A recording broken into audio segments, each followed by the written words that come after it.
Kiekvieną kartą jūs norisi visko nors nustebinti. Tai bus ir šiandien, nes mes laidą pradedame nuo sporto. Truputėlį pabėgiosim ir netgi pašaudysim. Šitas reportažas yra skirtas jauniems žmonėms, kad jie tuo sportu ir laisvalaikio leidimo būdu susidomėtų. Taip pat skirtas ir seneliams, kad žinotų, kaip šiandien šiuolaikinis jaunimas ilsisi.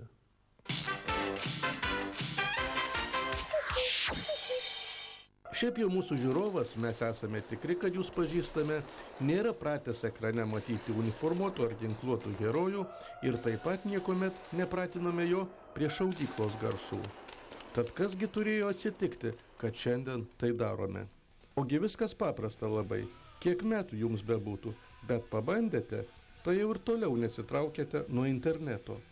Niekuomet nevėlu yra parašiutą išbandyti arba kartu su anūkais karą pažaisti. Tik štai va tas žodis karas gali nepatikti arba negerų emocijų atnešti. Bandome tas negeras emocijas gesinti, kalbėdami su sąlyginai naujo sporto ir naujos pramogų rūšies propaguotojų, Klaipėdos laisvalaikio idėjų centro direktoriumi ir Dažasvydžio klubo vadovu Kęstučiu Medeliu. Tai tikrai nėra karas, nes visų pirma, kaip vienas iš pagrindinių dalykų, tai Dažasvydyje nėra raudonų dažų. Tai yra pirmas momentas, kad mes bėgame nuo tokių visokių spalvų, kurios kelia agresiją. Pačios aprangos yra ne karinės, yra tas vadinamas pramoginės Dažasvydis, tai be abejo tos aprangos yra tiesiog lengviausiai skalbiamos, mažiausiai suplėšomos, tai jos yra naudojamos karinės.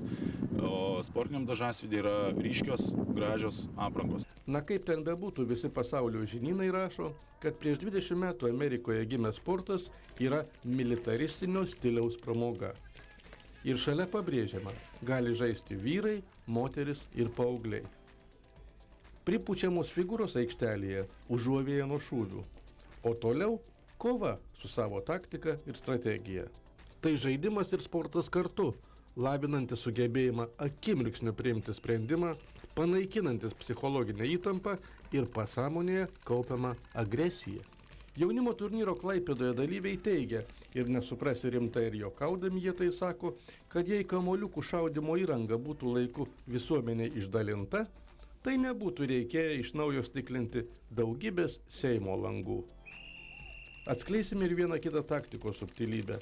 Jei manote, kad kovoje pagrindinis dalykas yra apginti save ir slėptis, kad priešas į tave nepataikytų, tai pagalvokite, kasgi būtų, jei visi taip elgtųsi. Tiesiog pralaimėtumėte. Taigi privalai būti komandos dalimi ir veržtis į priekį. Na ir dar viena pamokėlė. Kartais tiesiog reikia tuščiai pašaudyti į priešininko pusę, kad jis išduotų savo poziciją.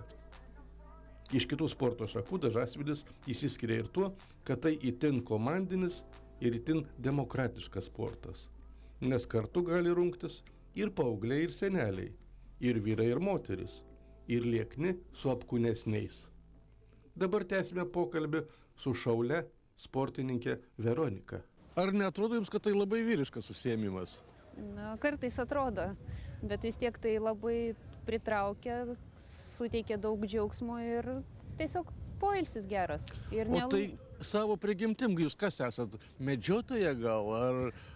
Ar smagu taikyti ir pataikyti? Aišku, smagu.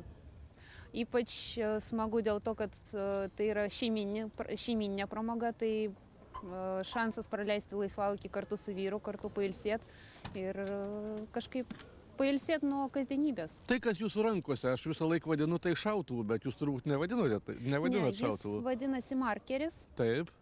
Ir čia yra sportinis markeris. Tai kad... čia ginklas, taip išeina.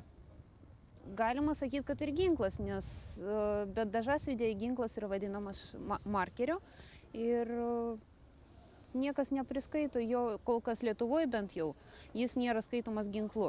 Dabar tai, kas yra viduje, kaip aš sakau, šoviniai, jūs nevadinate tai šoviniais. Kamuoliukai. Tai yra spalvoti kamuoliukai, kurių viduje yra...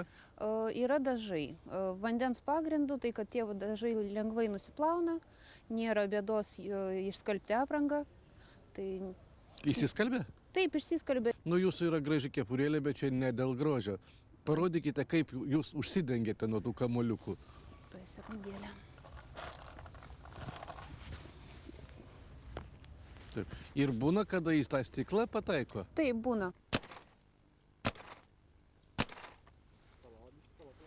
O kur matosi? Tai buvo ko gero jūsų pirmoji pažintis su dažasvydžiu. Mes tikimės, kad ji ne paskutinė.